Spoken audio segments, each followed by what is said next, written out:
Badlands. Explain those Badlands. That's a hell of a name.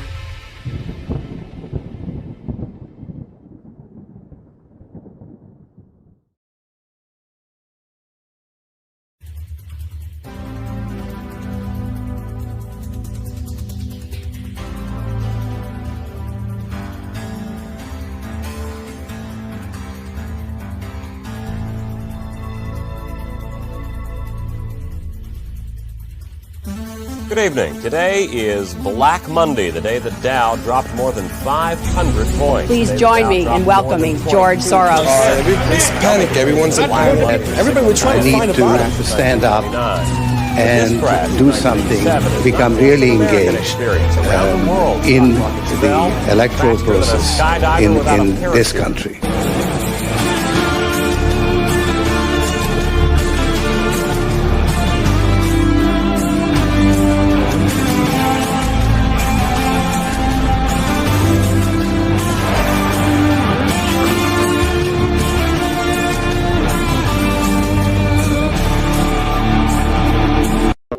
What we have to confront is a deep, systemic and structural restructuring of our world. And this will take some time.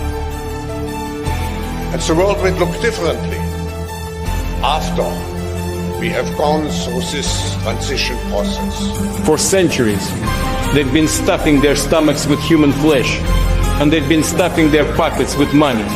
But they must realize that this bowl of vampires is about to end. We have an army of digital soldiers. That this is coming. This is going to be a part of a future where we can take back our power in ways we didn't even think about in the industrial age that are coming in the digital age. But the common people of these countries in their heart, they can feel what's happening. They can see our struggle for our independence, for our true sovereignty. And they see this connection with their aspirations to be truly independent, which is exacerbated by the fact that in the Western elites there is a strong desire to freeze the current unfair state of things in international affairs. Well, let me tell you something, brother. When they took a shot at my hero, and they tried to kill the next President of the United States, enough was enough. And I said, let Trumpomania run wild, brother. Let Trumpomania rule again. Let Trumpomania make America great again. People who don't believe are walking dead. They are asleep. And this is the awakening.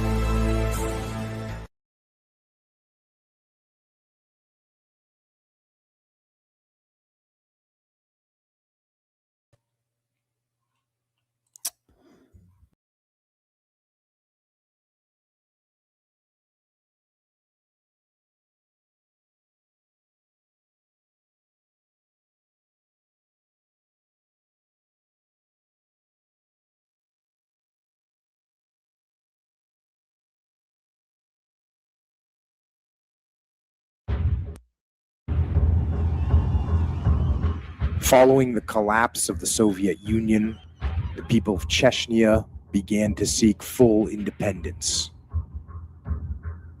By 1994, Chechnya had fallen into civil war between pro-independence and pro-Russian factions. In December 1994, Russia sent 40,000 troops into Chechnya to restore Russian primacy over the breakaway republic. An attack was launched by 6,000 mechanized troops against the Chechen capital of Grozny.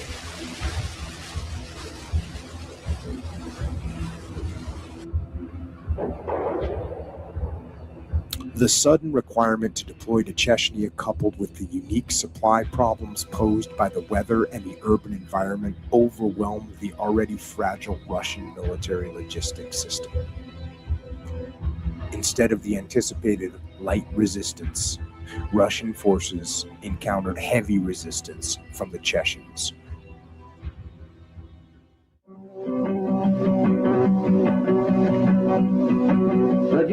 тучи над Кунибом, нависла смерти тень и нам.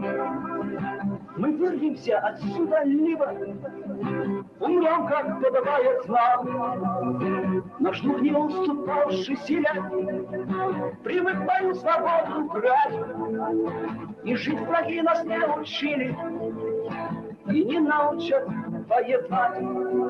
Тропа судьбы для нас все уже уходит ночи свет от дня. Миритесь, слышите, потуже, коню привяжите меня.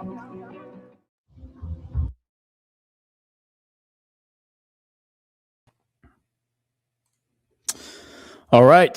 Good evening, everybody. Welcome to the Book of Trump. This is chapter 38. I'm your host, Gordon McCormick, the ghost of base Patrick Henry. This is chapter 38, the Russo-Chechen Wars. So I think that we've hit a nice rhythm here, a good pacing where we are kind of bouncing back and forth between the stuff we talk about on Geopolitics with Ghost, which is modern current events, current affairs, and then the stuff we talk about on this show, which we've been focusing a lot on things that are 10, 15, 20 to 25, even 30 years old. And you're seeing a lot of the same story just playing out over and over and over again. Same characters, same events. A lot of the stuff that maybe didn't make sense to people years ago makes a lot more sense now with context. And I think this is going to be another one of those, another brick in the wall, so to speak, just like with Medvedev, who we did a few weeks ago, where you'll appreciate and understand, I think, a little more about Russia and about the modern history of Russia and all the lies we've been told about Russia by our government and by our media.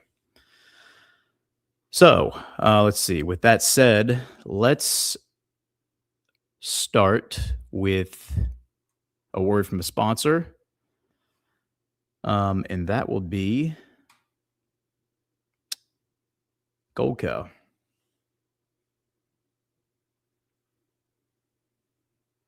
If I can get the, there we go, the right video to play. There it is. You wouldn't wait to buy fire insurance when your house is already on fire, right? So why wait to help protect your money? I'm sure you're aware, but things are looking pretty dicey out there with the economy, global tensions, domestic tensions, AI, you name it. Are you surprised that gold just hit another record high and the price of silver is surging? Are people finally waking up to reality? This is why I've partnered with the award-winning company Goldco. They can help you safeguard your savings with precious metals, and they make the process incredibly easy. So if you're ready to help protect everything you've worked hard for, go to badlandsgold.com. You'll get Goldco's free 2025 gold and silver kit. You could qualify for up to 10% in free bonus silver. It's seriously the best offer out there, hands down. Visit badlandsgold.com or visit the link in the video description. One more time, that's badlandsgold.com.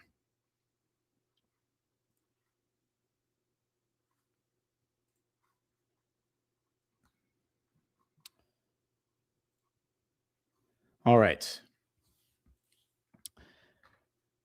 Yeah, so let's get in. So the way that we're going to do this is we're going to spend tonight going through the timeline of the two Chechen Russo-Chechen wars, which straddle the emergence of Putin. And then next week we're going to bring Burning Bright in, and Burning Bright and I are just going to have more of an open discussion about Dagestan, Chechnya, the MMA, the Wagner Group, all the things that are kind of associated with the Northern Caucasus region. So before we get into the meat and potatoes of it all, let's do a geography lesson. That's, y'all know that I like geography lessons, and you can't really understand the story unless you understand the setting. So we're going to look at, sorry, this microphone's getting in my way. All right, so we're going to look at the Caucasus. That is the region, our area of focus here. So the two things I think to understand about this, number one, the Caucasus are where we're going to look at. That's the geographic focus here. But the other thing to understand from a political standpoint is the idea of the republics of Russia. So Russia is what's known as the modern Russia is known as an asymmetrical federation, in that there are several, technically there are several semi-autonomous governments that operate under Russia, these different republics that all fall under the control of Russia proper. But technically these nation states, these republics rather, are technically autonomous in how they operate internally. They are just under the umbrella of Russia, and you can see them all on screen here. All the various these various republics. The two most recognizable, I think, to this audience are probably going to be Chechnya and Dagestan, which are the two down here, and they straddle, or I'm sorry, they border Azerbaijan and Georgia, and they are the central setting for our story, and, as well as Ingushetia, I think is how you say this, but that's the third republic that's kind of involved in this.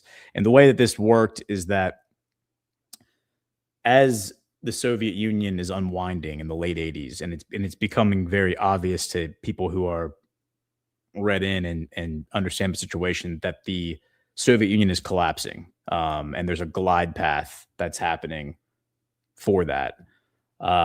These republics, these areas, largely driven by ethnic, like organized by the ethnic culture of the area, are pushing for self-governance. They're pushing for autonomy. They want their own government. Now, under the Soviet Union, even the Soviet Union had these kind of republic, these governments that operated under the Soviet Union. Ukraine was one of them.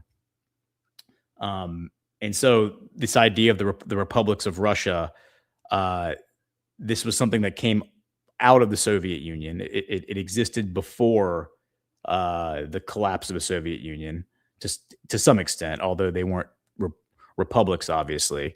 And there are 21 now. One of them is Russia. So Russia itself is a republic, but Russia is technically at the very top of this hierarchy. And looking at modern Ukraine and the whole situation in Ukraine, just to kind of put a bookend on this and provide better context, the Crimea, which is the setting of the 2014 Russia-Ukraine war, when that is annexed by Russia in 2014, it is turned into the Republic of Crimea. So Crimea doesn't just become part of Russia. It becomes its own country, basically its own republic, rather, under the Republic of Russia, if that makes sense. And then these 4 regions of eastern Ukraine, Donetsk being one of them, Luhansk being another one, they are going to exist as their own republics as well. So that is how this whole Ukraine, this transition from Ukraine to Russia is happening.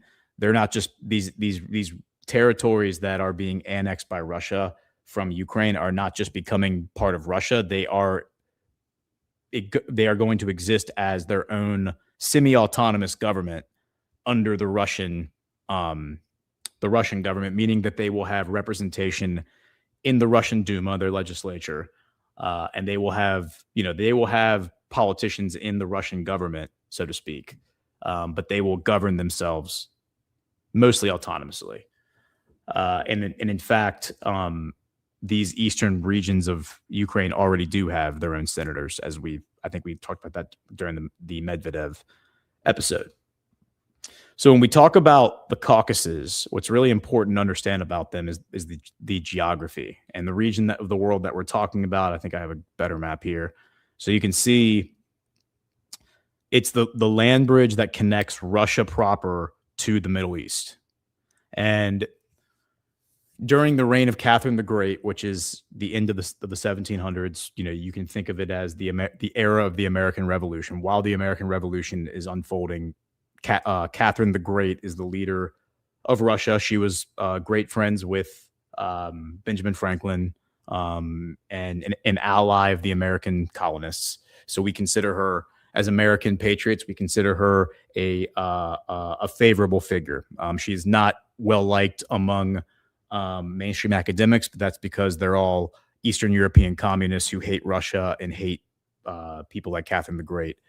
But Catherine the Great, one of the things that she did was she really took it upon herself to, number one, take control of the Black Sea, this region right here, the sea that today modern day Turkey and modern day Ukraine are found there. But she colonized the whole northern coast of the Black Sea, all the cities that we hear about today on the news, including Odessa. She created all those cities. Those are all Russian cities. But the other thing she does is she establishes trade with the Middle East, and that means going through the Caucasus.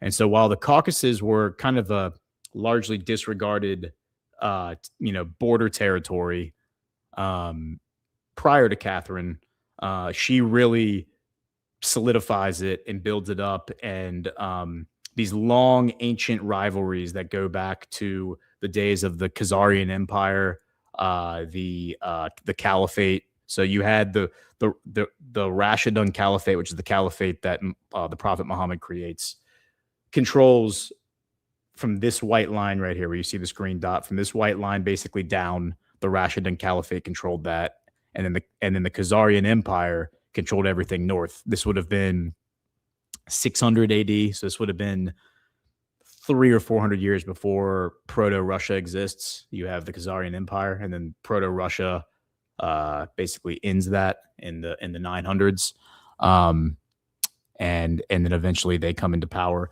But when Catherine tries to establish lines of trade with the Middle East, it really starts to stir up this idea of independence in the Caucasus. So from there, I think we can talk about, so here's the blow up. You can see that the Caucasus are this land bridge that straddles the Black Sea and the Caspian Sea. And then here's some better maps right here that'll help us better understand it. You have what's known, basically what it is you can think of it as a river valley that runs between the Caspian Sea and the Black Sea. And I think the best map that probably demonstrates that is this one. So you can see that there's a very large, tall mountain range that really it serves as a hard barrier between the Middle East and Russia. And the only way to get around the mountain range is really on the coast here in Azerbaijan. There's a really, really small coastline here on the Black Sea, but this the far easier way to traverse it is along the eastern coast on the Caspian Sea. And you have everything north of there is called the Greater Caucasus. So this mountain range, which is the taller mountain range, is called the Greater Caucasus. And then everything south of there is called what we would call the Middle East, is the Lesser Caucasus. This includes Georgia, Azerbaijan, Armenia, Turkey, modern day Iran, and then it gets down into Iraq. And the Lesser Caucasus were basically controlled by a number of empires over all the different centuries, from the Byzantines, which would be a continuation of the Roman Empire. That was a Greek Christian empire. You had the Ottoman Empire after them. You had the Caliphate, as I mentioned before, and then all numbers of other warlords and rulers that took turns carving this place up and ruling it. So the people south of the the Greater Caucasus Mountains are used to being in conflict and seeing warlords come and go, empires come and go. While the people in the northern area, basically modern day Chechnya, modern day Dagestan, everywhere north of this black line here, they were never conquered by any of these people. The closest they came was the Khazarian Empire, but the Khazarians didn't spend too much time down here in the south. So they were actually never technically conquered. They negotiated with the Mongolians when the Mongolians came through. And just like the people, the Muscovites in Moscow, they agreed to pay a tribute to the Mongolians. The Mongolians allowed them to remain in power. This would be the Dagestanis, and that allowed their culture and their civilization to remain intact. And I'm referring to basically the area right here on this coastline in the Caspian Sea. They negotiated with the Mongolians. If anyone didn't negotiate with the Mongolians, if you didn't cut a deal with them, you were destroyed. That's what happened to Kiev. Moscow cut a deal. Kiev did not. So Kiev was completely destroyed. And that was when the balance of power in Russia shifted from Kiev to Moscow. So now jump ahead to Catherine the Great. The 1800s, you have lots of conflict in the Caucasus, because after Catherine the Great imposes Russia, sends the Russian military down there to build bases and secure the lines for trade. The Caucasus people start fighting them, and they have a very long history of being great fighters. And we're going to talk more about that with Burning Bright next week, but the 1800s are kind of rife with just a destabilizing time in this region. Once you get to the Bolsheviks, there's an old saying that a Caucasian, that's where the term Caucasian comes from, is from this region. It says only a Caucasian can defeat a Caucasian, because referring to the ruthless brutality and the great warrior spirit of these people. And so after the Bolshevik Revolution, the Bolsheviks take over, because most of the Bolsheviks, remember, come from modern day Ukraine. They come from the eastern, Belarus, Ukraine, Lithuania. That's where a lot of these Bolsheviks come from. Most of them just actually come from modern day Ukraine and Crimea. But Joseph Stalin was actually Georgian. He was a Caucasian. He came from the Caucasus. And so that's kind of like the old joke, is only a Caucasian can defeat a Caucasian. And then Joseph Stalin comes to power in the Soviet Union, and nobody could defeat him. And it was because he was Caucasian. So 1944, the Chechnyan people are displaced. They are forcibly removed because they're viewed as a nuisance by the Soviet Union. So in 1944, they are sent to live in Kazakhstan over here. This is Kazakhstan right here. So they are forcibly removed from this green area and sent to live in Kazakhstan. And they live there for about 9 or 10 years. And that creates a unforgettable rift between Chechnya and the Soviet Union, the government in Moscow, that I don't think ever really heals. When in 1953, when Nikita Khrushchev comes into power, he reverses that. And I believe it was the late 1950s. He reverses that. It might have been 1954. But he reverses that and allows all the Chechens to come back to Chechnya. And most of them do. But a lot of the guys who were born in that time period, from the 1944 to the mid-1950s, a lot of the people who were born in Kazakhstan as an expatriate, they're the ones who grow up and become the dissidents that oppose the ruling government in Moscow, initially the Soviet Union and then the new Republic of Russia. And that's kind of where our story takes off from there. One of these people is, I think the way you actually say his name is Yokar Dudayev. So Dudayev is the leader of the Chechen Republic of Ichkeria. And so Ichkeria is this green territory that is marked right here. It is a combination of modern day Chechnya and this other republic that you see here in this map, Ingushetia. So it's Ingushetia and Chechnya combined makes that green territory that you see right here. And this is the map, and this is their coat of arms. And they are among the numerous places that demand their independence at the fall of the Soviet Union. And here's the timeline, the condensed timetable for all of those places that are announcing that are saying we are announcing our independence. And it's all primarily in 1991 outside of Lithuania, which is the first one to do it in March of 1990. But this coincides with Yeltsin,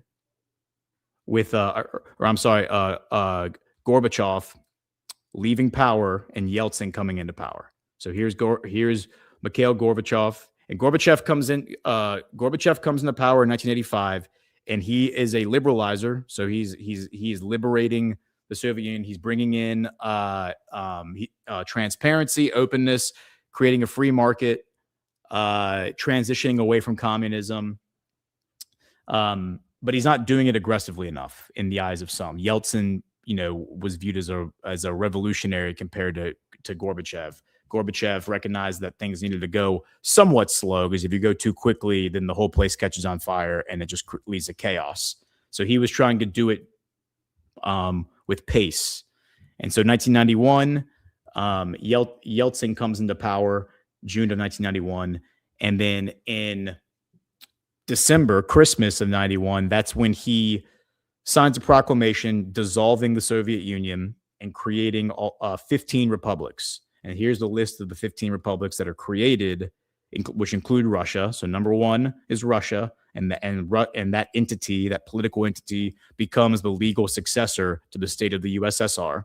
You then get Ukraine, Belarus, Moldova, Estonia, Latvia, Lithuania, Georgia, Armenia, Azerbaijan, Kazakhstan, Uzbekistan, Turkmenistan, Kyrgyzstan, and Tajikistan. So you'll notice that on that list is not Dagestan or Chechnya. And actually, I don't even think it was Dagestan that was demanding its independence. I think it was just Chechnya that was demanding its independence. And so that's what leads to this disagreement, because between Yeltsin coming into power and him dissolving the Soviet Union in December, so that there's a 6-month window there. In the middle of that, in August of 1991, there is a communist coup against Yeltsin to try to basically restore the old Soviet Union, overthrow him, restore the Soviet Union. The coup fails, but the coup triggers the Muslims in Chechnya to revolt, because the Muslims all viewed the hardcore communists, the true Bolsheviks, as their enemy, because the Bolsheviks hate God and they oppose religion. And there had been a lot of progress was made from the creation of the Soviet Union to 1991 in liberating a lot of those, getting away from all those communist ideas.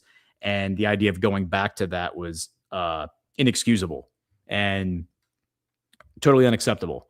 So you get this guy, Yokar Dudayev, who leads the independence movement from Russia.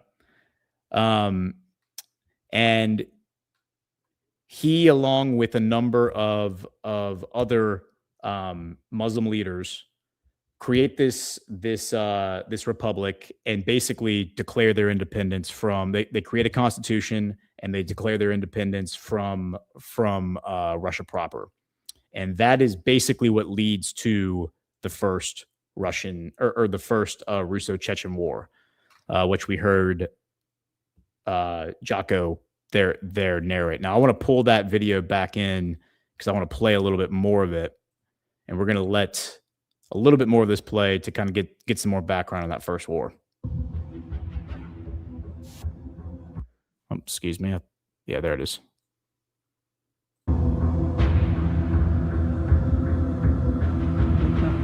Fratricide was a serious and continuing problem throughout the campaign in Chechnya because it was difficult to tell friend from foe. Russians underestimated the Chechen will to fight. Throughout the First Chechen War, Chechen fighters, many of them former Soviet soldiers with combat experience in Afghanistan, dug into the hills and fought a defensive and fierce war of attrition with the Russian troops, not unlike their former Afghani counterparts.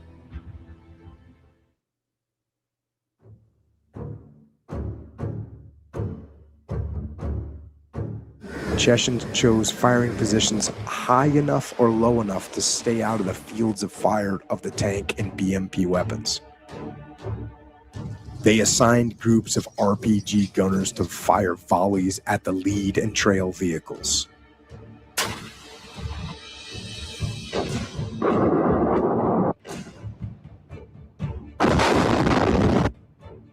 Once these were destroyed, others were picked off one by one.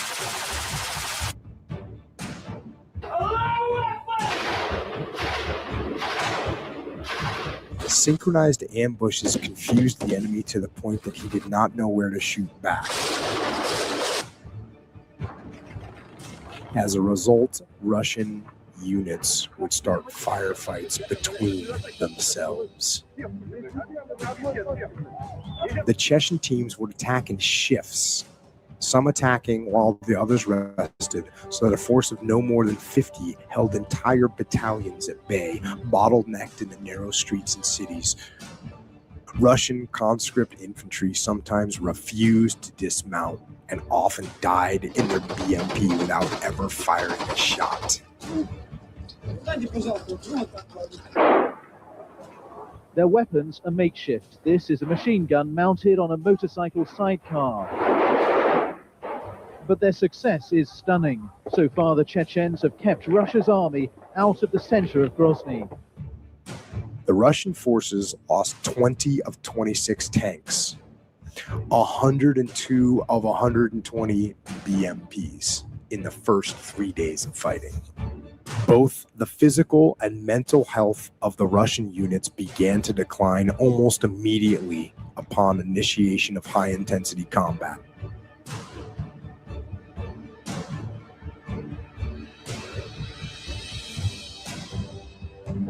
Concern about civilian casualties and property destruction declined as casualties among Russian forces rose. Many times, Russian soldiers made serious cultural errors in dealing with the Chechen civilians. Once insulted or mistreated, the Chechens became active fighters, or at least supported the active fighters. Russians admit they underestimated the effect of religion on the conflict. For Muslim scholars, the Chechen fight for independence had now become the ultimate jihad. That's why mujahideen from all over the world. Okay, so before we get into the mujahideen, what Jocko's explaining there is he's saying that what was happening is the Russians were depending on Soviet might. We talked about last week when Dmitry Medvedev comes into power in 2008. One of the things he does is he implements the modernization of the Russian military. They learned in the Georgian War, the Russo-Georgian War of 2008, that this old way of doing it through Soviet might, meaning large conscripted armies where you have lots of bodies, you have lots of armor, you have big, heavy machinery, which was kind of a staple of the Soviet war machine, was, very large bombers, large artillery, large tanks. Bigger is better in Russia, right? Just like Texas. And they learned that that's actually not, this is the first experience that they're getting with this in 1994. The first Russo-Chechen war is 94 to 96. And they get their first taste of how wrong they are about this, because they're sending in these columns of armor. And I think if I remember the statistics, it's like they sent in 26 tanks in the first three days and lost 20 of them. And basically what the Chechens were doing is they would blow up the first, you have an armor column. So it'd be, a mixture of tanks and armored personnel carriers. And basically they would just blow up the first vehicle, and they're rolling through narrow streets in the cities. And they blow up the first vehicle and they blow up the last vehicle. And then all the vehicles in the center would be trapped. And then it was just move from window to window with RPGs. And you can immobilize each vehicle, and then you can work on destroying them. And then the guys will spill out of the vehicle and try to fight you. And then you have a more of a fair fight. So through those tactics, these are the same tactics, by the way, that the British ran into And when I say British, I really mean the Americans. When they fought the Indians in Western North Carolina in the 1750s, the French and Indian War, the British would be mounted on horseback in the Tennessee Valley, and they would be moving through the mountains, and it would just be a line of guys on horseback and walking, and the Indians would just be waiting in the woods and would ambush them, and it was just like picking off, just like you see in The Patriot, at the beginning of the Patriot movie where Mel Gibson and his sons attack the British column. It's the exact same, that technique that they use. It was directly learned from the French and Indian War, and they even say that in the movie. That's 100% true. George Washington and the Americans learned the tactics that they ended up using in South Carolina against the British. They learned those tactics from the Cherokee, fighting the Cherokee in the Tennessee Valley in Western North Carolina. This is the exact same thing the Chechens do to the Russians in the First Chechen War, and to great effect. And so I think they're about to talk about the global jihad, but if they don't, I'll pause it again and explain that. World had come to join the Chechens in their camps. In the Caucasus, we met Turks, Arabs, Kurds, Azeris. Most of these foreigners fought under the command of Emir al-Khattab, the legendary fighter from Jordan. His jihad began 20 years before, when he joined Osama bin Laden fighting the Russians in Afghanistan. Okay, so if you didn't catch that, these guys who are coming to Chechnya to fight Russia are the same mujahideen that the CIA recruited and trained in Afghanistan to fight the Russians in the 1970s. And that guy they just mentioned was Jordanian, because basically what the CIA does in the 70s is they recruit Osama bin Laden, who comes from a prominent, wealthy family in Saudi, and he puts out the call for mujahideen fighters, for freedom fighters from across the world to come to Afghanistan. Pakistan really is where they went and got trained, and then go to Afghanistan and fight the Russians. And the whole idea from the CIA's perspective was to get Russia stuck in its own Vietnam. And so those fighters that were trained by the CIA, again, trained by the CIA to fight the Russians in Afghanistan, are now 20 years later fighting the Russians again in Chechnya. And yes, it is exactly what it sounds like if you stop and you think about that. Let's keep going.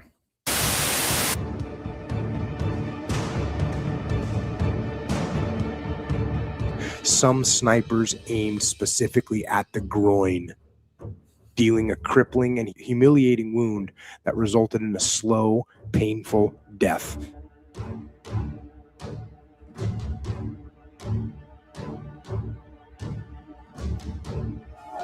From the individual up through the army level, the Chechens held the advantage in all but air power and fire support.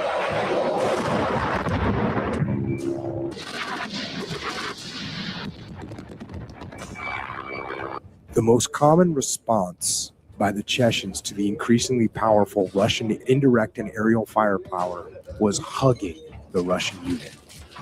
If the hugging tactic caused the Russians to cease artillery and air fires, it became a man-to-man fight, and the Chechens were well equipped to win it. And the morale of... So what they're describing there, the hugging technique, is laying in wait, like I was describing before, for these armored columns to come moving in, and then you basically pop up and you're so close to the armor column that the air units can't effectively bomb them, because if they bomb the ambushing units, the Chechens, they risk hitting their own men. So that was, and basically once you remove the air power, the air superiority, it's just infantry versus infantry. And armor, and the armor is very ineffective at that close range, and so then it becomes more of a fist fight, and the Chechens have a significant advantage in that respect. These are hardened fighters who had fought for decades. They fought in Afghanistan, among other places. A lot of these guys are Al-Qaeda, or will be. They're either Al-Qaeda or they're associated with Al-Qaeda. They come from the same training centers. Meanwhile, the Russian troops are all very young. They're conscripts. They probably have received basic training, and that's it. So you had experienced, hardened fighters on one side who come from a part of the world where fighting is just in their blood.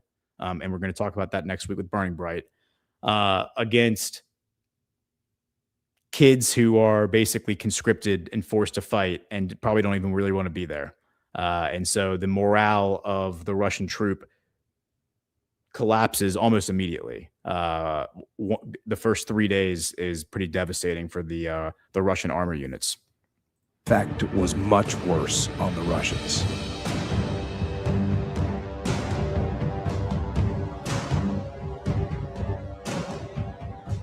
The Russians were surprised and embarrassed at the degree to which the Chechens exploited the use of cell phones, Motorola radios, improvised TV stations, lightweight video cameras, and the internet to win the information war. The Russians admitted that they lost control of the information coming out of Grozny early in the operation and never regained it. Yeah, so the Chechens were better at information warfare and controlling the narrative than the Russians were. Remember, this is the mid-90s. Putin is not even sniffing power at this point. This is all Yeltsin. Okay. And the CIA is probably to some extent backing these guys. And it's probably fair to say. So now we'll learn about some of these characters that were leading the Chechens.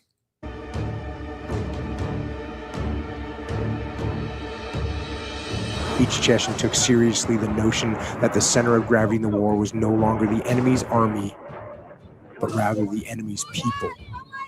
Tactics were devised to attack the psyche of the Russians, aimed at creating a constant high level of psychological stress on the Russian servicemen to undermine their morale.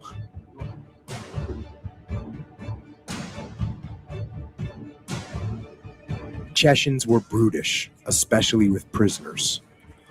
Some reports say the Russians were no better, but most say that the Chechens were the worst of the two sides.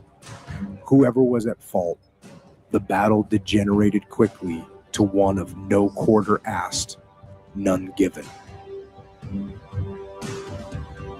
Russian wounded and dead were hung upside down in the windows of defended Chechen positions. Russians had to shoot at the bodies to engage the Chechens. Russian prisoners were decapitated, and at night, their heads were placed on stakes beside the roads leading into the city, over which Russian replacements and reinforcements had to travel.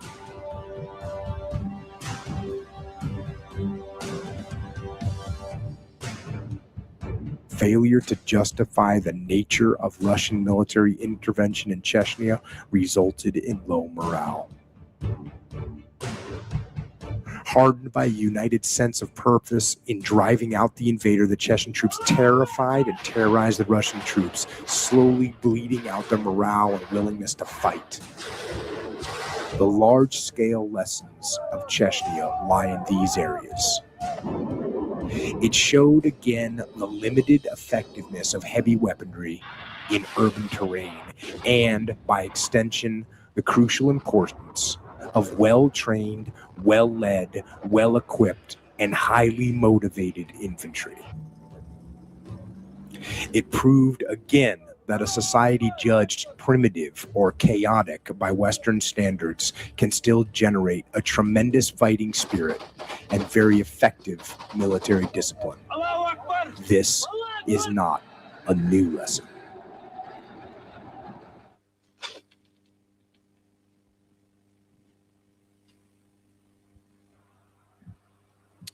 Again, it says on the screen, 31st of August, 1996, the war ends. Russia had lost. They would invade again in 1999.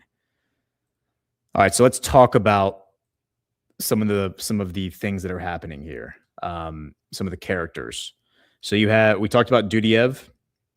He is assassinated in 1996, which in part leads to the Kasaviart Accord. I don't know if I'm saying that word right, but that was the ceasefire that ends the war. And that is signed between Russia and this guy, Aslan Maskhadov. So Maskhadov is basically becomes the third president. He kind of the unrecognized Chechen Republic of Ichkeria. And he is in office from 97 until 2000, when I believe he's killed. No, he's killed in 2005, so he's a president in exile. But he's in power. So let's see. Let's look at the exact things that happened between them. Pre-war collapse. I have a timeline that we can run through. 91, the fall of the Soviet Union destabilized the North Caucasus.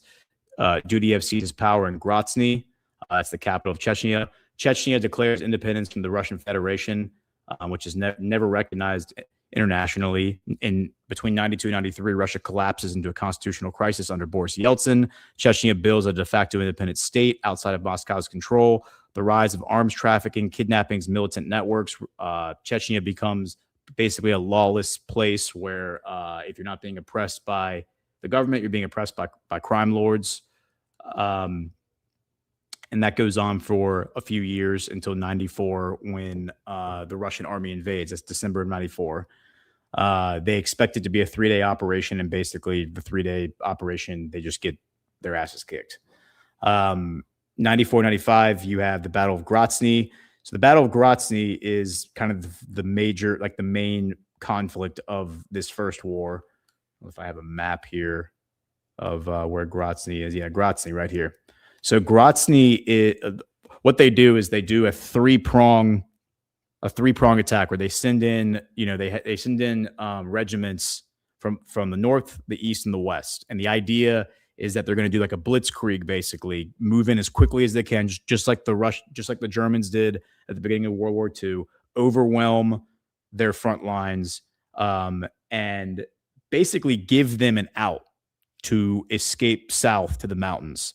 And just like Sun Tzu says, it rather than cornering your enemy and forcing him to dig in where he's going to fight to the last man, because they know these guys are great fighters, give him a single line of retreat so you know where he's going to go and let him retreat. And that way he will run away and then you can take the field. That doesn't work out. Instead, what ends up happening is there is this solid line of supply line that's established between the mountains and Grozny. And the Chechens are able to reinforce Grozny over and over again, and hold their position for an extended period of time. And that basically forces the Russians to resort to all-out warfare. They go to just carpet bombing Grozny, to destroying Grozny completely. And that's really the only way that they believe that they can take on this guerrilla army. Eventually, the Chechens do retreat to the mountains. The Russians do pursue them foolishly, and that just results in more Russian losses until, of course, the surrender or the peace, the armistice in 1996. So from there, you get. Let's go back to the timeline. So the Battle of Grozny, Russian forces suffer catastrophic losses, city devastated by artillery and airstrikes. War becomes a national humiliation for Russia. For between 95 and 96, escalation in terror, Chechen raids in the Russian territory, hostage crises shake Russia's political system. You have multiple instances of people being taken hostage in both Russia and in Chechnya. The terrorism kind of goes both ways. And then in August of 96, you get the Kosoviert Accords. The Russian forces withdraw. Chechnya becomes effectively independent. Russia defers the final status of their republic until 2001, which would be the end of Yeltsin's term. They were kind of kicking the can down the road until Yeltsin was out of office. And the strategic result is that Russia loses the war militarily and politically. Chechnya becomes unstable, criminalized, and radicalized, because even though it was autonomous, effectively autonomous at this point, it was just completely overrun with people who weren't even from Chechnya. You had all these mujahideen who have been coming there from all over the place. And it's just a bunch of criminal gangs kidnapping people, engaging in looting, all kinds of organized crime. So between the two wars, because the next war, the second war begins in 99, 2000. You have in 97, you have Aslan Maskhadov elected president. The state collapses into factional fighting. Radical Islamist commanders gain territory. And then you get the rise of Shamil Basayev. We're going to talk about him in a minute. And then Ibn al-Khattab. Those are the two kind of big radical Islamic terrorist leaders that become that import even more fighters into Chechnya. Because initially, I think in the first Chechen war, there were less fighters showing up. There was really more of just money. Like money was being pumped in, it sounds like, more so than fighters. It's the second Chechen war where you get lots of fighters coming in as well as money. And that was being pushed largely by the Saudis, actually, the bad twin in Saudi. And these guys are Basayev and al-Khattab are both Wahhabists. So they are practicing Wahhabism, as we've learned in this show from, I think was it chapter 5? Chapter 5 was Kanye. The first chapter where I did the Mohammed bin Salman, we talked about the origins of Wahhabism and how Wahhabism comes specifically from Saudi Arabia. And that has to do with the origins of the first state of Saud from 1744. But these guys are Wahhabists, which tells you two things. Number one, they're not from Chechnya because Wahhabism is not native to the Caucasus. And number two, because they're sent there from the Saudis, that means they're probably sent there by the CIA. And actually, you have this article from El País. The Chechen bin Laden says Shamil Basayev was the head of the Islamic secessionists since 2005, but he led the largest attacks against Russia since 1995. And so here's a picture of him. Here's an early picture of him, I think from the first Chechen war. And then here he kind of just looks like any guy. This guy could be American. This guy could be European. I mean, he looks relatively ambiguous in terms of what his identity is, right? Here's the same guy right here. And here he looks distinctly Islamic. He looks distinctly Chechen, right? And so this is where I think they start to craft these like television characters almost, where the information war becomes very important. That's, as they said, that's largely how they won the first Chechen war, was by winning the information war. And that's how the insurgency becomes so successful. So this guy, along with this al-Khattab, gain a lot of power. In 99, you get the invasion of Dagestan. So the Chechen Islamist forces invade Dagestan, and that's what Moscow declares an act of war. So Dagestan right here, this is Russia. So Dagestan is not its own republic. This is distinctly part of Russia. And Chechnya at this point is claiming there's a very fragile peace between Russia and Chechnya, but they're claiming they're an autonomous or semi-autonomous republic.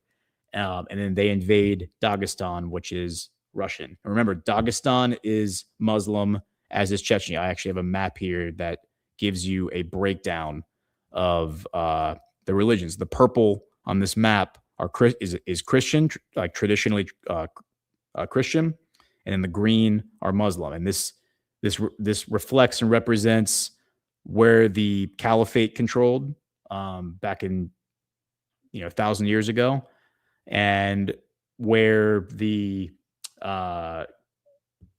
Proto-Russian Empire, the Khazarian Empire, but then the Proto-Russian Empire and the eventually the Russian Empire was established, and that's the purple. And the white is either uninhabited or sparsely inhabited.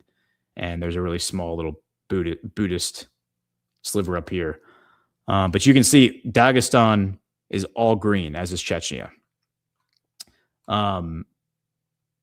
And if you actually look at this map, this really gives you a clear picture.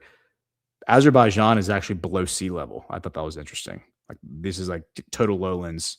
And then you get this river valley, Tbilisi, which is the capital of Georgia. And then that goes down into the lowlands that feeds into the Black Sea. And that, of course, is the site of the Ossetia, is a site of the Russo-Georgian War of 2008, which we will probably do an episode on that as well, because that's a pretty important conflict. So you have the Chechen Islamist forces. These are the Wahhabists. They're CIA-backed. They invade Dagestan. And this actually creates a rift between some important leaders in Chechnya, namely this guy, Akhmat Kadyrov, who is the chief mufti of the Chechen Republic in the 1990s. He is fighting for the Chechens against the Russians in the first Chechen War. And then at the outbreak of the second Chechen War, he switches sides and he offers his services to the Russian government, and he becomes the president of the Chechen Republic during the conflict. But part of this is because he recognizes that these Wahhabi Islamists are not organic. They're not what they say they are. They clearly are being funded and backed by outsiders. And then when they make the decision to invade Dagestan, that's when Kadyrov switches sides and goes to Putin and says, "I will help you fight these people." So Kadyrov, much like Dudayev and some of these other guys, Kadyrov is born in Kazakhstan. He's one of these displaced Chechens. And so you remember, Chechnya is like all the way down here. And so he's born here in Karaganda, and then moves back home when he's young to Chechnya once Khrushchev allows them to. Now, Kadyrov is killed in 2004 in a terrorist attack. So he becomes president in 2003, October 2003. He is made president of the Chechen Republic.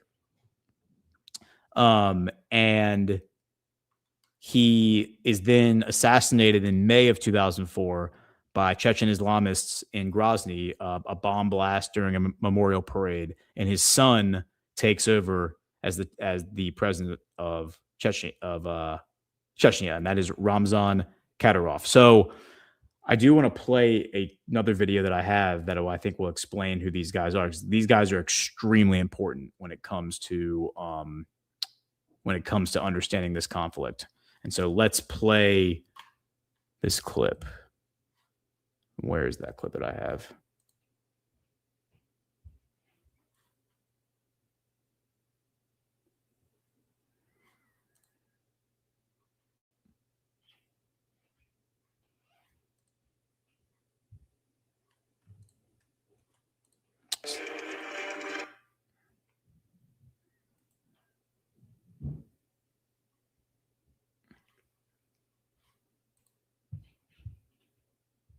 Hi, I'm Griffin Johnson, Oh, excuse me. Sorry about that. I have this pulled up in a different browser. Just let me I'm going to move this over here. And actually, I'm going to hold off on the video with Kadyrov. We'll see if we have time for it. If we don't, then we'll just play it with Burning Bright next week, because he's definitely going to want to talk about Kadyrov. Okay, so here, let's play this clip.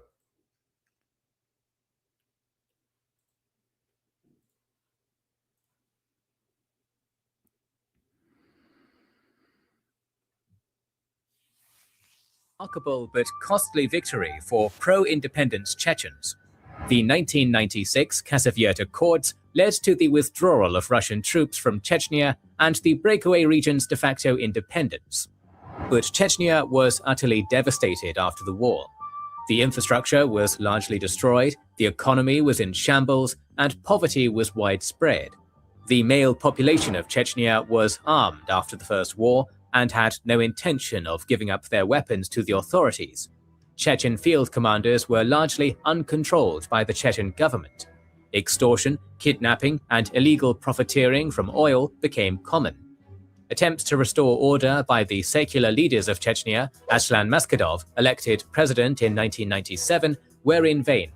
Many field commanders, including Salman Dudayev, Arbi Basayev, a Saudi national Ibn al-Khattab, and later Shamil Basayev, called for the creation of... And so as he just noted, Ibn al-Khattab, who's these two guys on the right are the two that rise up in power. Al-Khattab is from Saudi. So he's like, they describe Basayev, the guy on the far right, as like the Osama bin Laden of Chechnya. But the guy next to him, Ibn al-Khattab, is actually Saudi and not even from Chechnya. An Islamic state in the North Caucasus and rejected the secular policies of Maskhadov. He was accused of helping the Kremlin. Several skirmishes between the government forces and the fundamentalists took place in 1998. To solve the crisis, Maskhadov banned all militia groups, but this did not change much. In 1999, attempting to reconcile with the radical groups, Chechnya adopted Sharia law. Okay, so as they just explained, let's go back here. This guy Maskhadov, who's secular, he's not one of like the radical Islamic leaders. He becomes president, and he's adopting and implementing secular policies, which pisses off the Islamicists. And then, in order to basically nullify their influence, he outlaws all militias. And then, once that doesn't work, in order to try to re-ingratiate himself to them and kind of win them back over, he implements Sharia law. So you can kind of see there's like this pendulum of just aimless behavior where they're trying to just satisfy enough of these strong men to keep them under control, and it results in Sharia law being implemented in Chechnya, which, you know, is a Wahhabist import. Like, they're importing it basically from, you know, Saudi Arabia.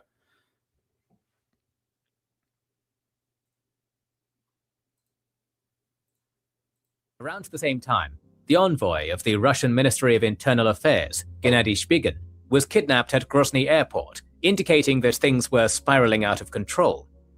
The Russian government imposed an economic blockade on Chechnya and started to bring its military assets closer to the border with the breakaway province.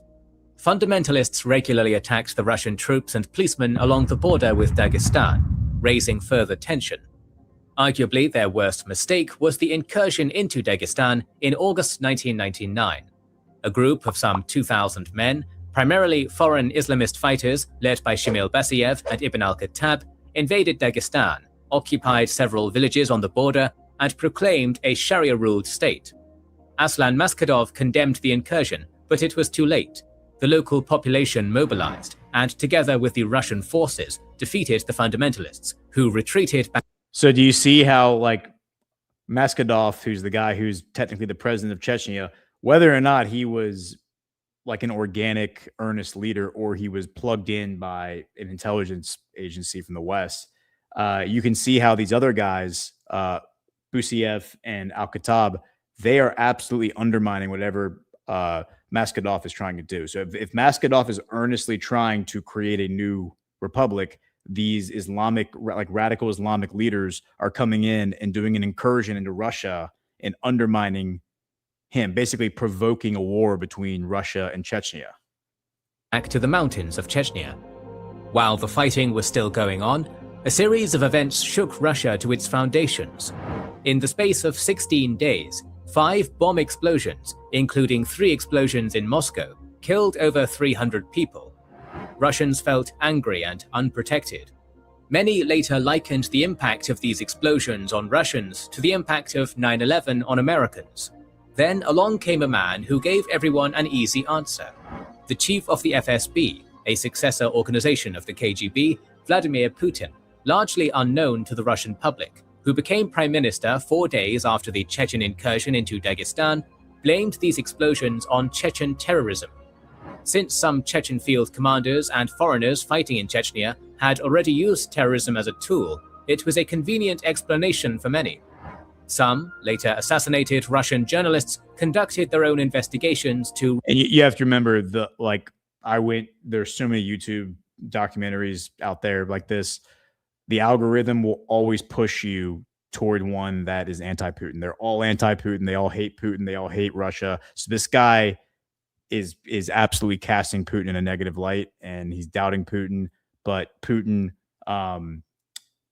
posited, and I think very, very wisely, used the like the radical Islamic terrorism branding to rally support among the Russian people for fighting this thing, which obviously was imposing itself on Russia. It's not like this was on the other side of the world coming over and flying planes into their buildings. This was on their border, coming into their country and killing hundreds of people.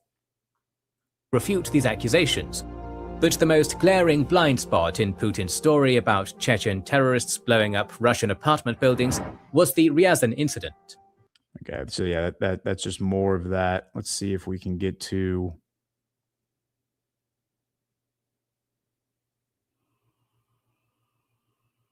this part.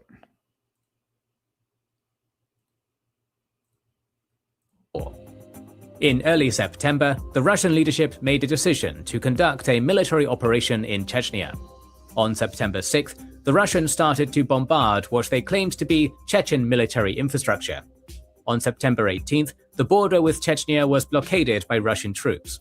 5 days later, Russian President Yeltsin signed an order to conduct a counter-terrorism operation in the North Caucasus. On that day, September 23rd, the Russian army started bombing Chechnya in earnest. Power stations, communication infrastructure, oil industry infrastructure, and many other objects were subject to Russian airstrikes. Aslan Maskhadov ordered general mobilization, and despite being secular, he called on the religious authorities of Chechnya to declare Gazavat, a holy war against the invaders.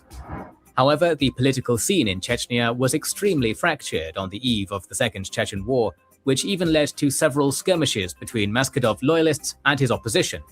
By declaring a holy war, he wanted to unite the Chechens against the common enemy. He appointed Shamil Basayev the commander of the eastern sector, Ruslan Galiev commander of the western sector, and Magomed Habiev to the central sector. At least the first two were in open conflict with Maskhadov before the war. Okay, so just to reiterate, they're saying that the guy on the right and the guy on the left, this would be Basayev and Galiev, who we haven't really talked about. They were openly fighting the guy in charge, the president, before this all started. But then when Russia invades in September, that's when he says, all right, we all need to put aside our differences and fight the Russians together. So when he calls, this guy's a secular leader, but he's basically calling for a jihad. And what he's doing is he is copying something that, let me go back to the mind map.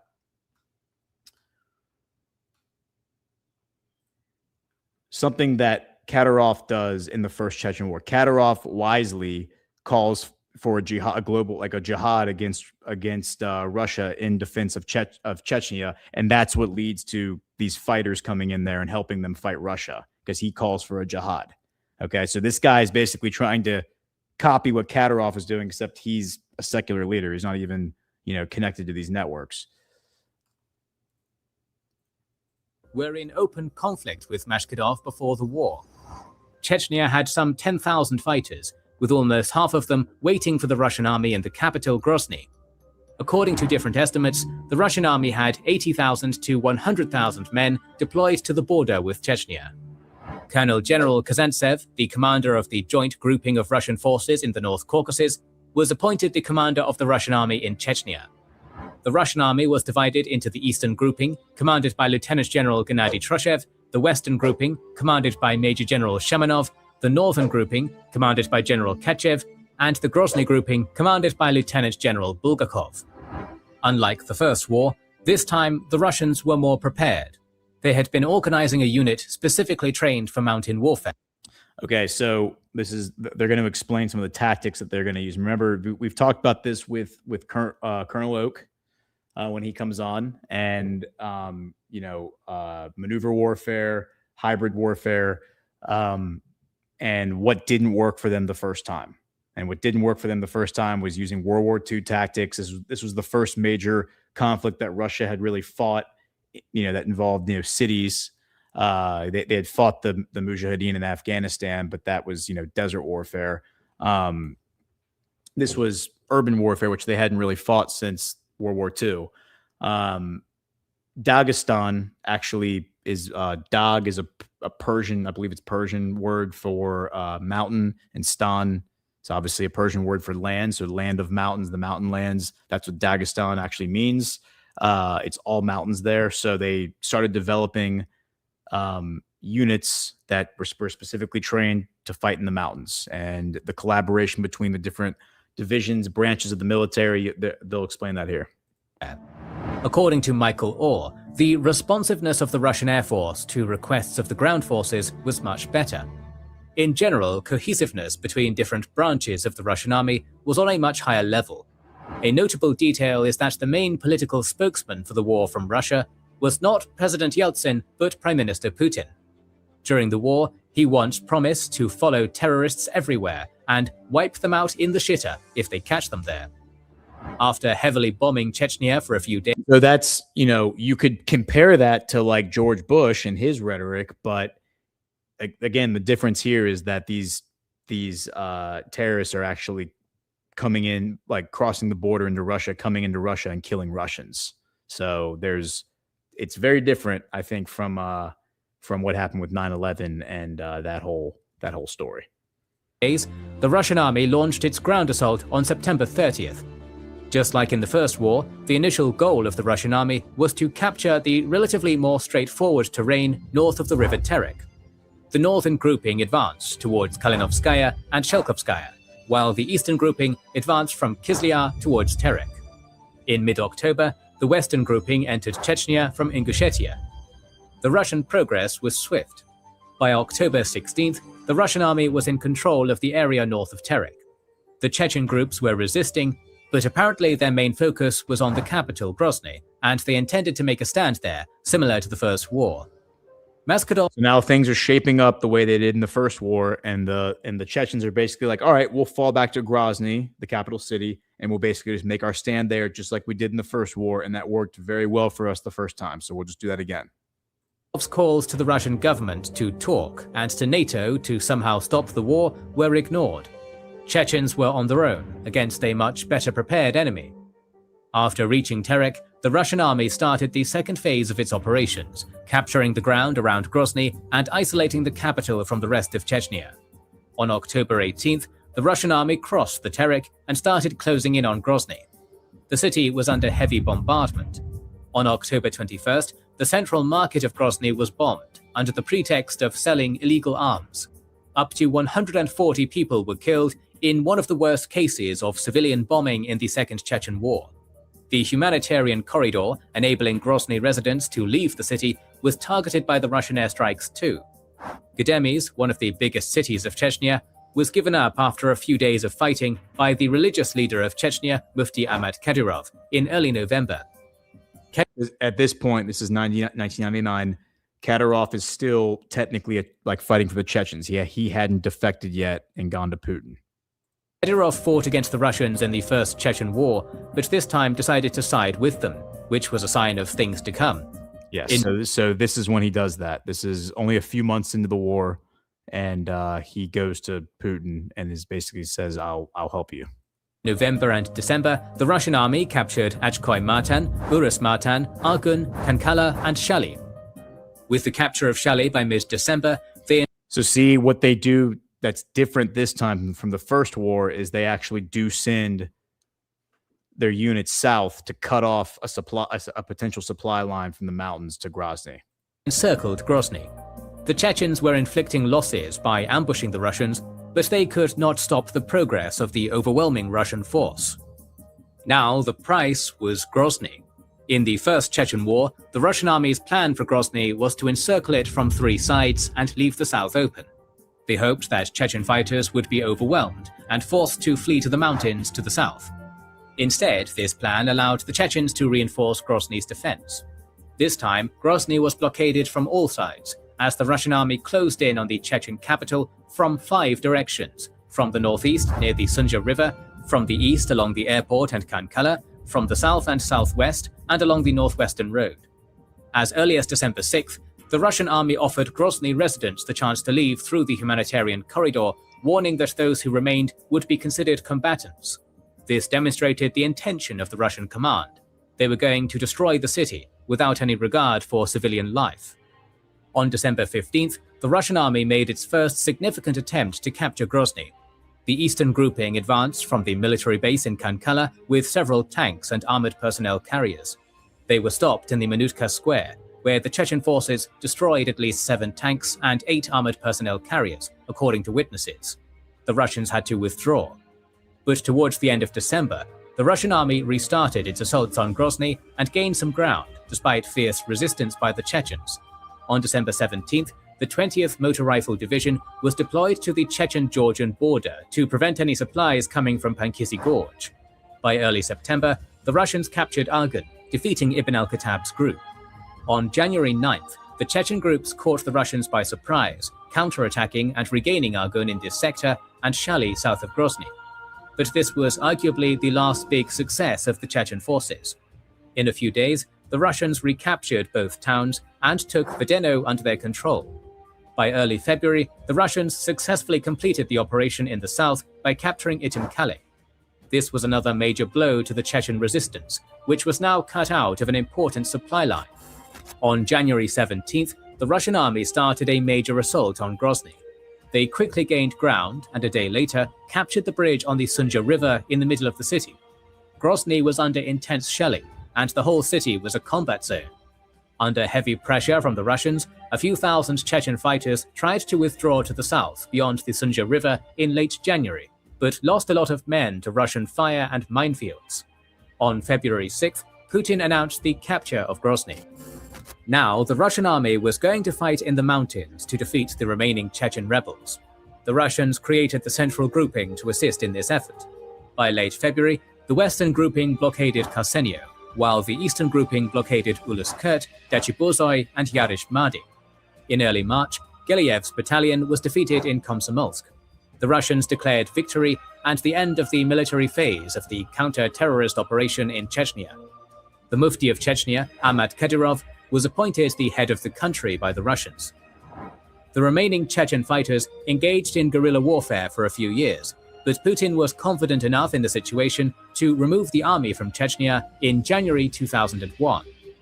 The Russians managed to co-opt some of the Chechen leaders, including the aforementioned Kadyrov, Yamudayev brothers, Kikiev, and others, who were now fighting the rebels in the mountains. Gradually, the rebel forces would be... Okay, so if you followed all that, basically a lot of the earnest Chechen leaders defect and join the Russian side, including Kadyrov. He becomes, without a doubt, the most important. His son specifically becomes the most important. Being decimated. In 2002, al-Khattab was killed by the FSB. That's the Saudi. In 2003, Gelyev's battalion was largely destroyed and its leader killed.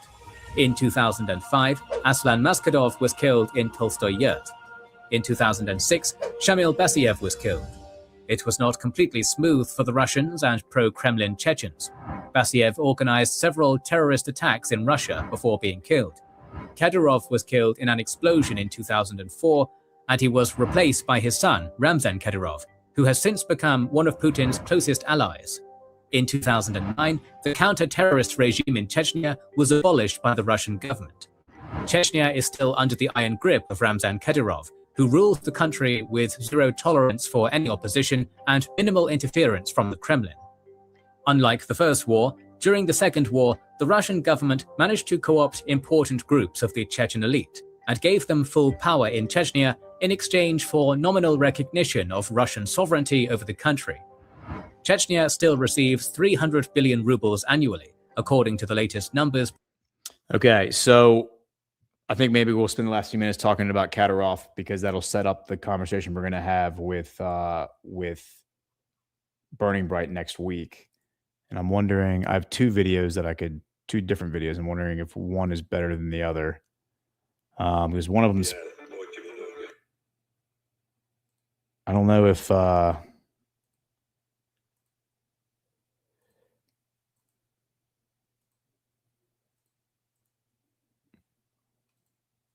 that video is no good. think we'll play this video. It's a little long, but it's only like 10 minutes. I don't think we're going to play the whole thing, but I do want to play a few parts of it because it does have some really good solid information.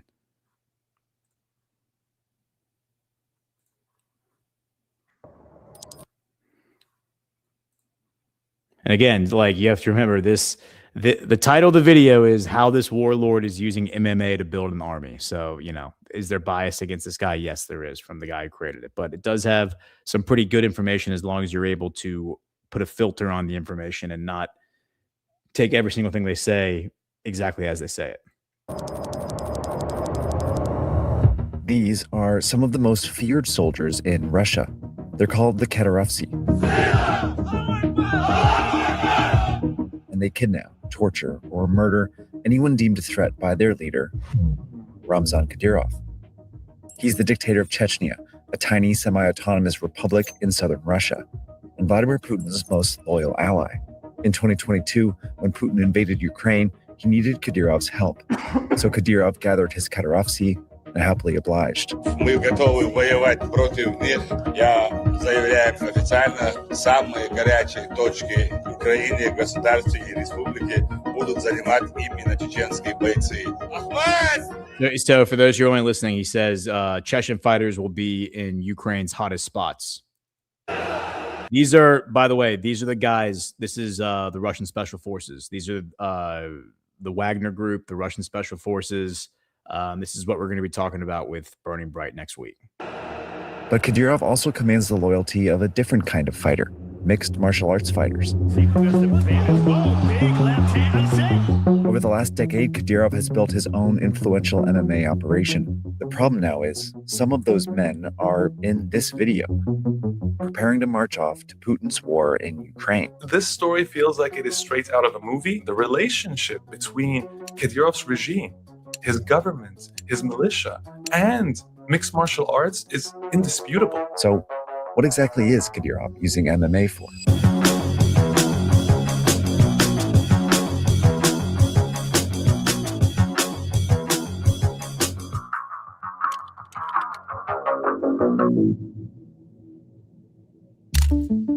Chechens are famous for their warrior culture, something they fostered over centuries of fighting largely against Russia.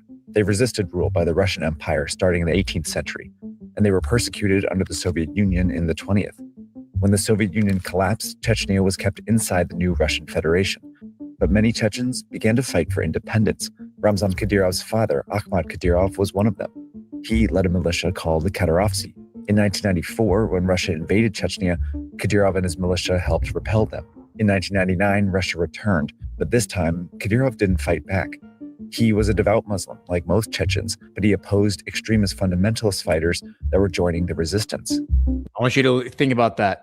He was a devout Muslim, but he opposed extremist religious fighters.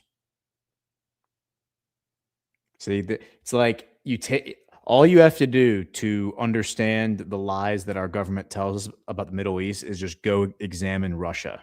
And Russia will tell you the truth, because Russia, 20% of Russia are Muslim. And yet, despite, a few of these conflicts that I think you can, if you dig deeper into them, you probably find out that they are certainly external influences driving them.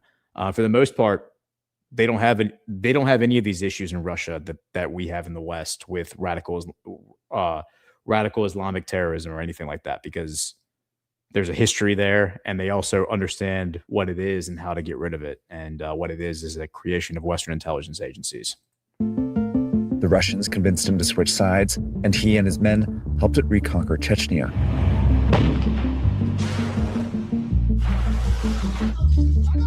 After the war, Russian President Vladimir Putin put Akhmat in charge of Chechnya. But in less than a year, Chechen insurgents assassinated him.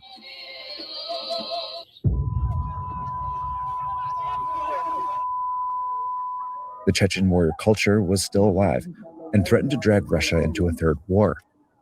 So Putin put Akhmat's son Ramzan Kadyrov in power and sent him billions of dollars. Kadyrov used it to rebuild the capital Grozny into a modern city and turn his Kadyrovsy into a heavily armed private militia Then, like many dictators before him, Kadyrov would use a sport to change Chechen culture to serve him.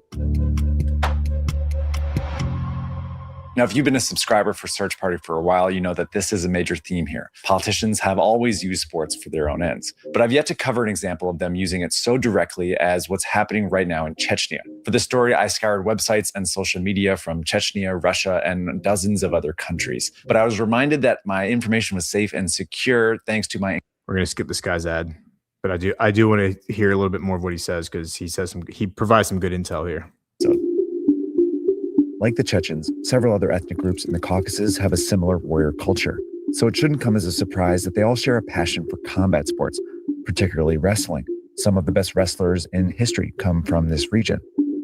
But around 2015, Kadyrov brought a new combat sport to Chechnya. Hello, ladies and gentlemen. You're about to see something that you have never seen before. The ultimate fighting challenge. Look at that. The birth of modern MMA is often said to be 1993, when the Ultimate Fighting Championship, or UFC, was established. It combined elements from several combat sports, like the striking of kickboxing to the grappling of wrestling, and quickly became extremely popular. 2015 in particular was the time period where everybody wanted a piece of mixed martial arts. So it really was not surprising at all that Kadyrov took that chance as well. You might recognize Kareem.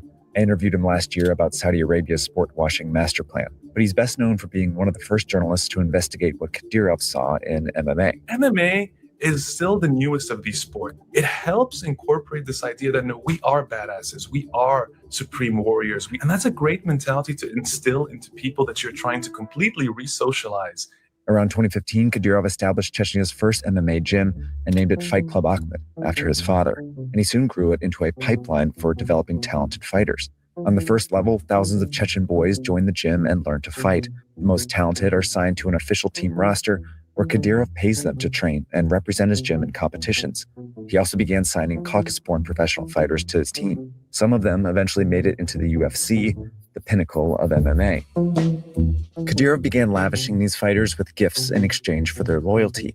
He's given his favorite, a Chechen-born superstar named Khamzat Chimaev, cars, homes, and even set him up with a wife. He wanted to make it clear that if you represent me, and if you do well, I'm going to change your life forever. At the same time, Kadyrov began building a reputation for himself as an influential figure of the sport by attending UFC matches and appearing with celebrities. Kadyrov was replacing the traditional Chechen warrior who fought for independence with Chechen MMA athletes. You got to love how these guys are like they're vilifying the idea of meritocracy and like, oh, you do a good job and you get compensated for it. And that's somehow something that's bad. But I wanted, like, we'll probably replay. Actually, I want to play like another minute of this video, and then we'll do rants and wrap it up here. We'll probably replay the last few minutes of this video with Burning Bright, because that'll kind of kick off the next conversation, next week's conversation. But this next minute or so, I think, is going to explain. Yeah, it's going to explain how this works. Who fought for him, and creating a new class at the top of Chechen society. Forget about the old hierarchies. There was an entirely new class of individuals being elevated in Chechen society based primarily on their prowess as mixed martial arts athletes. And loyalty to him. It's like social mobility is bad. It's like, oh, like meritocracy and social mobility. That sounds like, at least it's somewhat akin to the American dream, but this is somehow bad because it's Russia. And of course, his boss. Now, you might be thinking this is just classic sports washing. But what Kareem and others have uncovered is that this pipeline is actually being used to create real hard power as well. And that's what's so new about it. And it's what brings us back to the men in this video. This is Basayev Vismuradov, aka Patriot. He's on this stage because he's a top commander of the Kadyrovsi. Since taking power, Kadyrov has expanded the Kadyrovsi into a collection of many paramilitary units, using them to murder, torture, and detain citizens, journalists, and even Chechens abroad. This includes the arrest and torture of hundreds of gay Chechen men in 2017. Vismuradov leads at least 2 Kadyrovsi units, but it's only one of his jobs.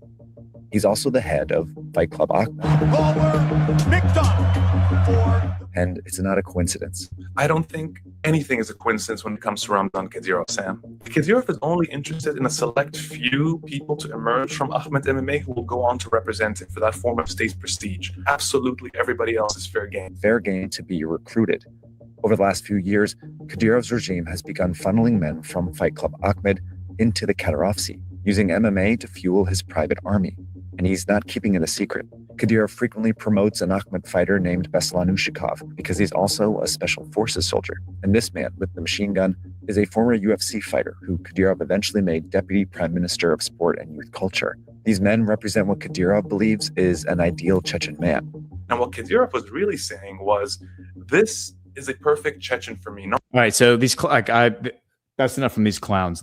So this guy contradicts himself in the same 10 seconds there, because he says that that Kadyrov is only interested in a select few that he's going to promote to the UFC. Well, actually, sir, the only people that are going to make it into the UFC are the people who can win fights and, meritocracy. It's not like Kadyrov and Putin are like, all right, this guy's going to be the world champion of the MMA because we say so. No, it's because he won enough fights to become the world champion. That's how sports work. That's how competition works. And then he says these few will become, the celebrities of this fight club. The rest are all going to get sent off to war to join, their paramilitary units. And then the very next line out of the guy's mouth is, here are some examples of some of the select few celebrities being enlisting in the paramilitary units and being part of the Kadyrivs, the Kadyrovsky, as they call it. These guys are just clowns. Like they contradict themselves constantly. And then he goes on to say, he's trying to recreate what the ideal Chechen men. No, I think he's taking a hyper testosterone, hyper masculine society that is very good at fighting from its historical, cultural foundations and utilizing that to form the foundation of the special forces of the Russian military. And to that point, I actually have a video of, here's Putin in 2024 visiting the Russian Special Forces Academy, which is located in Dagestan. And here he is meeting with a bunch of troops that are about to deploy to Ukraine. These are all Chechen and Dagestani soldiers.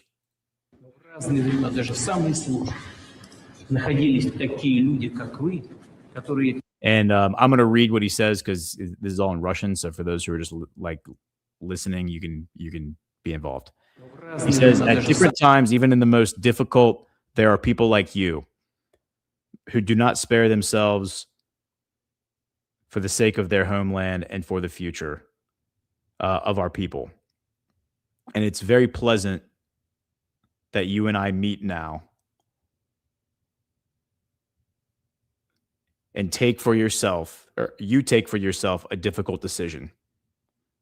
It's one thing, and by the way, that's Kadyrov behind him, Ramzan Kadyrov standing right behind Putin. It's one thing to shoot out here at the range, and another thing is to expose your life and health to danger. But you have an inner need to protect the fatherland and courage to make such a decision. If you made that decision, then you have already won. You crossed a certain milestone. I want to congratulate you on this. I want to thank you for the decision of this kind. And from the bottom of my heart, I want to wish you luck. And as long as we have men like this, we are most definitely, absolutely are invincible. I wish you the best of luck.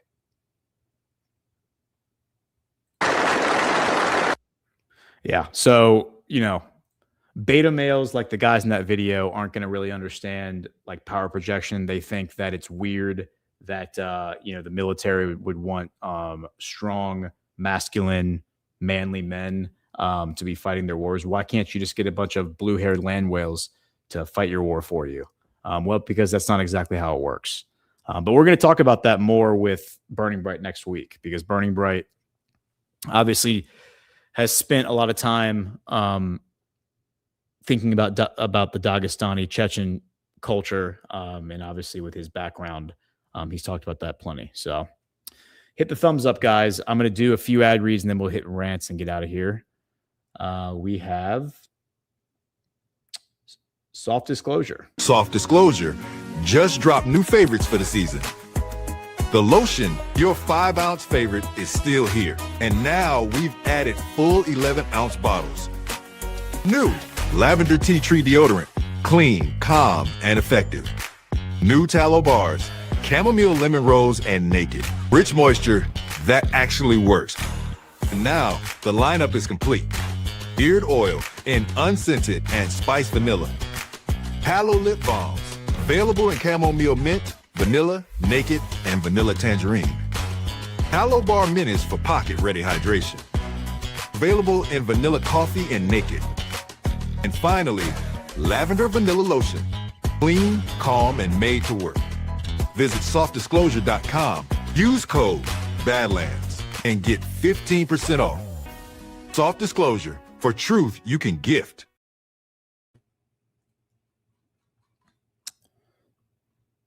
All right, and we will do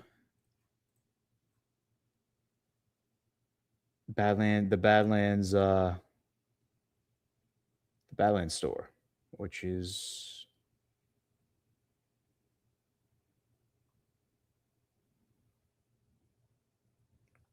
why is that not? I think somebody must have deleted it from the library. So we're just going to do another. We'll do a separate one. We'll do All Good, which is this is the new line from our very own Jessica. And I don't have the copy in front of me, and I apologize for that, Jessica. But these are premium 100% grass-fed and finished beef tallow organic pressed oils, tallow beer balm, tamed hair serum. My wife has gotten a few of these products and she loves them. So I definitely encourage y'all to check them out, try them out. Jessica has done a great job with these products. So I highly encourage y'all to go give them a try. Go to badlandsmedia.tv/allgood, promo code Badlands. All right, guys. So appreciate y'all being here. Hit the thumbs up and we will see y'all next week with Burning Bright here on the Book of Trump.